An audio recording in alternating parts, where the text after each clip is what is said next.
Saya dituduh mencemarkan nama baik oleh Mbak Zahra atau Zuhara, istri The King of Kong, Bapak Muhammad Sofyan. Ya, saya ini nggak begitu ngerti ya, pencemaran baik yang macam apa. Nanti mungkin Mbak Zahra akan diperiksa. 17 orang kan mesti diperiksa maraton. Jadi saya diperiksa pertama. Ya, begini, kita menggunakan filsafat perang Majapahit, yaitu belalang menyambar mangsa, tidak boleh sisa sedikit pun.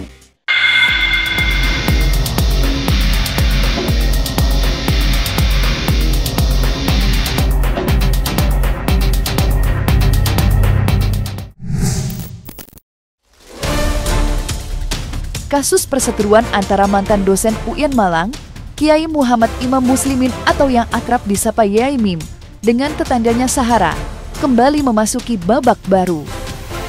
Konflik berkepanjangan antara keduanya kini kian rumit setelah saling lapor ke pihak kepolisian, membuat kasus tersebut tampak semakin carut-marut dan belum menemukan titik akhir. Terbaru, Yai Mim dikabarkan telah menjalani pemeriksaan terkait laporan Zahra atas dugaan pencemaran nama baik. Dalam pemeriksaan itu, Yai Mim tidak tinggal diam. Ia dengan tegas membantah dua tudingan sekaligus, yakni dugaan pencemaran nama baik serta tuduhan pelecehan terhadap Zahra yang sempat menyeruak di tengah publik. Lantas seperti apa penjelasan Yai Mim terkait hasil pemeriksaan kemarin?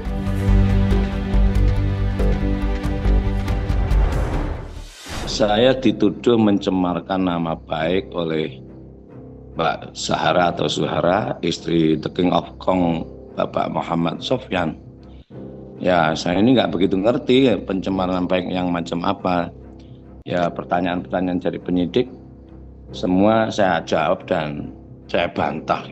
Nggak ada itu pencemaran nama baik. Saya itu dituduh melakukan terhadap Zahra, Bu Retno, istri Pak Mujani, Bu Mujani, Bu Sekretaris RT, mahasiswa-mahasiswa yang saya ajar, para wanita yang bertangga dengan saya, yaitu di rumah ibunya Sepuh di pesantren saya Ansofa, Al-Adiyah Nurul Sofa. Sampai datang ke sana Mbak 3 kali Zahra ini, dampingi oleh kuasa hukumnya, itu datang ke tempat saya hanya untuk mengumpulkan data siapa saja yang pernah tak. Terus datang juga ke RT di mana saya tinggal di Jalan Sigura-gura, Ibu Suci namanya, RT 5 RW 7 ya. Kalau istri saya yang pertama itu punya Expo itu RT 6 RW 5. Nah, itu katanya datang ke Pak RT. Jadi pokoknya orang 1 RT 3 RT plus di sini 1 RT itu wanitanya semua saya, ditambah dengan mahasiswa yang saya ajar teologi, tasawuf dan filsafat, itu yang perempuan semua saya, itu tuduhannya itu dengan saya, itu ada videonya. Nah, semua saya bantah. Perseteruan antara Yai Mim dengan tetangganya Zahra memang masih jauh dari kata selesai. Sebagaimana hal itu terjadi lantaran Yai Mim berbalik melaporkan Zahra ke pihak berwajib. Tidak tanggung-tanggung, dalam laporannya, Yai Mim menuding Zahra melakukan tindakan persekusi serta pelanggaran Undang-Undang Informasi dan Transaksi Elektronik (UU ITE). Laporan itu disebut sebagai bentuk perlawanan hukum atas berbagai tudingan yang selama ini diarahkan kepadanya. Yai Mim juga diketahui telah menjalani pemeriksaan sebagai pelapor dalam kasus ini. Dalam keterangannya, ia menyebut bahwa penyidik akan memeriksa sedikitnya 17 orang saksi, termasuk Zahra dan sejumlah warga lain yang diduga ikut terlibat dalam dugaan persekusi terhadap dirinya. Ya, saya juga melaporkan. Jadi ada 2 laporan kan? Ya. Lapor, saya diperiksa sebagai terlapor oleh Mbak Zahra dan juga sebagai pelapor. terlapor, saya dilaporkan telah melakukan tindak oleh saya terhadap Mbak Zahra. Lalu saya jelaskan bahwa sebenarnya yang terjadi gini. Jadi pada saat istri saya haji, ya, yang terakhir aja, sebenarnya sebelumnya ada itu, si Sepim itu anak Zahra, anak kecil, umur berapa Dok Sepim? Anak 2 tahun lah. Itu 2 tahun, dia itu suka sekali kalau main di rumah saya. Rumah saya itu kan memang kalau siang pagi hari saya buka, itu masuk ke sini. Nanti mungkin Mbak Zahra akan diperiksa. 17 orang kan mesti diperiksa maraton. Jadi saya diperiksa pertama terhadap laporan saya oleh pengacara saya, Agustian. Saya didampingi banyak pengacara, Mbak, lebih dari 50 pengacara dari teman-teman yang banyak bergabung, pengacara baru. Saya diperiksa jam 9 sampai dengan jam 22 malam.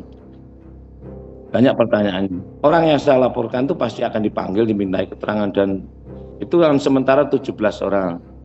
Dan Mbak Lina bisa bayangkan satu orang saja sekian jam, itu kan bisa berhari-hari.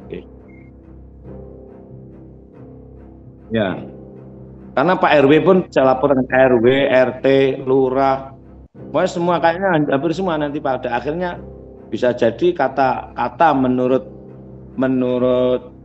siapa pengacara saya, Mas Gusti itu bisa masih tambah, karena ternyata banyak sekali di video itu ada namanya Atmam, ada itu anak mantan RT, anak Pak Kojin, Reza dan kakaknya, terus Pak Danang, Pak Eko, pokoknya semua itu yang rame di siang hari dan juga dilanjut dengan malam hari. Setelah mendapat bocoran terkait rencana pemanggilan terhadap 17 orang saksi dalam kasus yang tengah bergulir, Kiai Muhammad Imam Muslimin, YAIMIM, kembali memberikan pernyataan tegas. Mantan dosen UIN Malang itu menegaskan bahwa dirinya tidak akan mundur selangkah pun dan siap menghadapi siapapun yang dianggap telah berupaya menjatuhkan serta menzolimi dirinya. YAIMIM dengan lantang menyebut bahwa langkah hukum yang ia tempuh merupakan bentuk perlawanan terhadap ketidakadilan yang selama ini ia rasakan. Ia menegaskan tidak ada niat untuk mencari sensasi, melainkan semata-mata untuk membela kehormatan dan nama baik yang menurutnya telah dirusak oleh pihak-pihak tertentu. Ya, begini, kita menggunakan filsafat perang Majapahit, yaitu belalang menyambar mangsa, tidak boleh sisa sedikit pun. Dan kalau sudah genderang perang sudah ditabuh, karena yang memulai menabuh genderang perang adalah Zahra, maka saya pun menabuh genderang perang dan menunjuk Panglima Perang Agustian Anggi Siagian bersama tim. Ini untuk menghabiskan. Betul, di dalam agama kami mengajarkan begini, wa jazaa'u sayyi'atin sayyi'atum misluha. Jadi orang yang melakukan kejahatan itu boleh dibalas dengan kejahatan yang setimpal, gitu. Wa in afa wa aslaha fa indallahi wa ajrun indallah. Kalau saling memaafkan kemudian bersalaman, lalu yang melakukan kesalahan itu minta maaf dan membayar, maka fa innallaha ghafurur rahim. Itu bisa dimaafkan. Tapi selama ini justru saya yang minta maaf itu loh. Menanggapi laporan dugaan persekusi yang dilayangkan YAIMIM terhadap tetangganya, Zahra, pakar hukum Jamaluddin Qodubun akhirnya angkat bicara. Dalam keterangannya, Jamaluddin menilai bahwa secara yuridis tidak ada pasal yang secara eksplisit mengatur tentang persekusi dalam peraturan perundang-undangan Indonesia.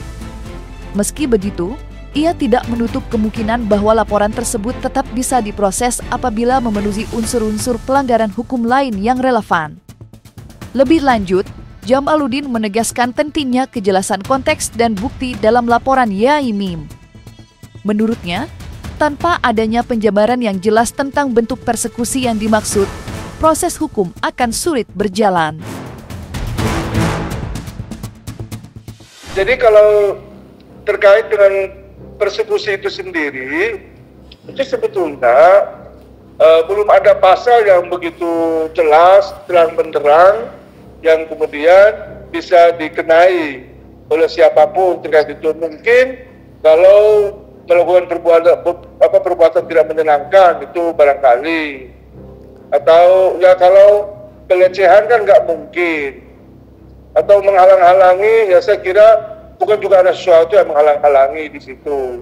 Ada sesuatu yang, kecuali bahwa ada sebuah beliau adalah seorang penegak hukum dan ingin melakukan tugasnya namun dihalang-halangi, mungkin bisa masuk kategori pasal menghalang-halangi atau merintangi.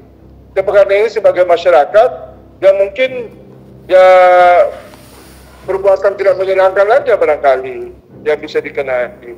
Yang menjadi konteks adalah persekusi ini apa yang menyebabkan sehingga itu terjadi. Oke, sekarang terjadi.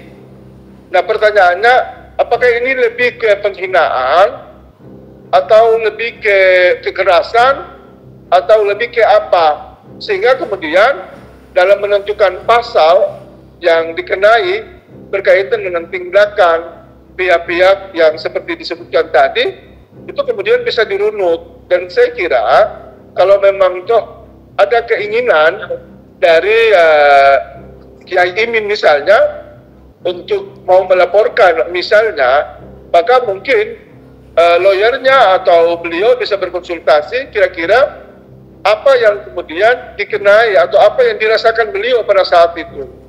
Apakah dari persekusi itu menimbulkan kekerasan, atau ada penganiayaan, atau ada perbuatan tidak menyenangkan, atau ada apa gitu.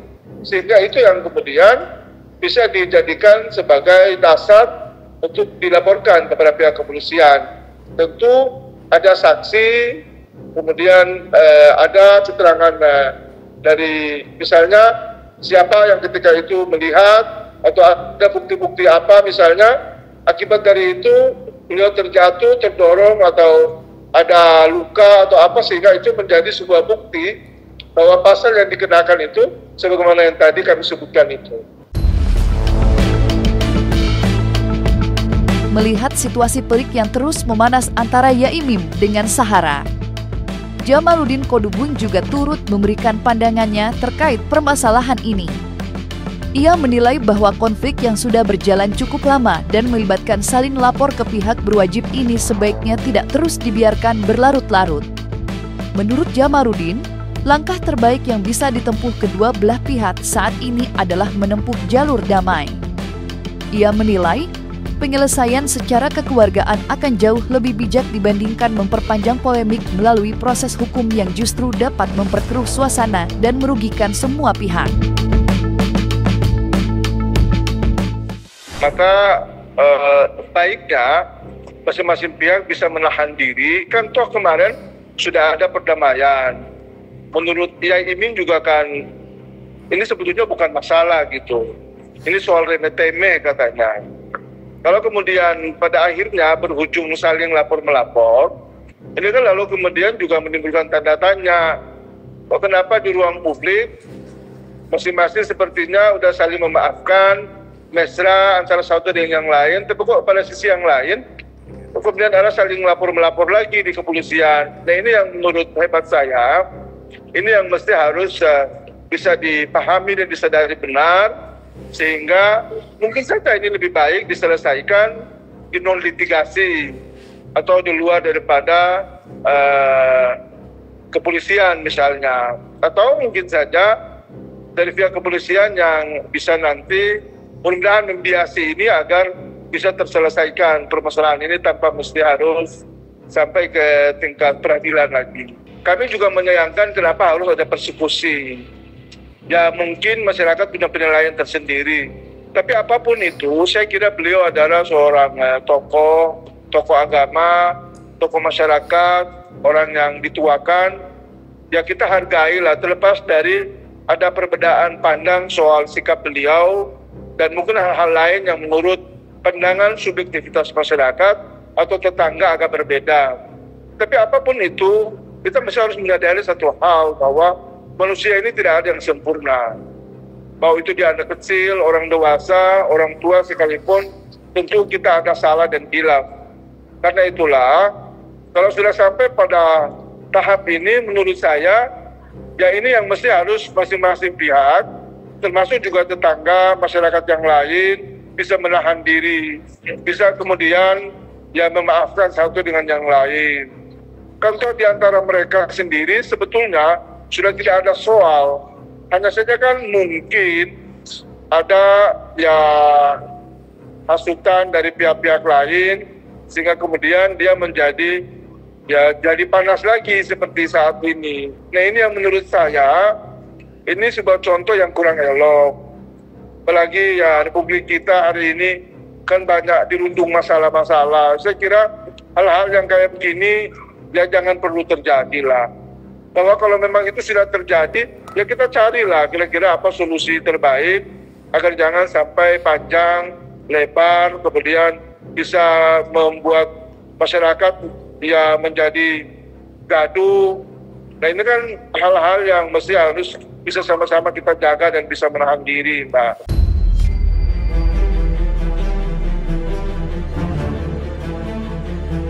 Nah, selesai sudah Cumi Lovers.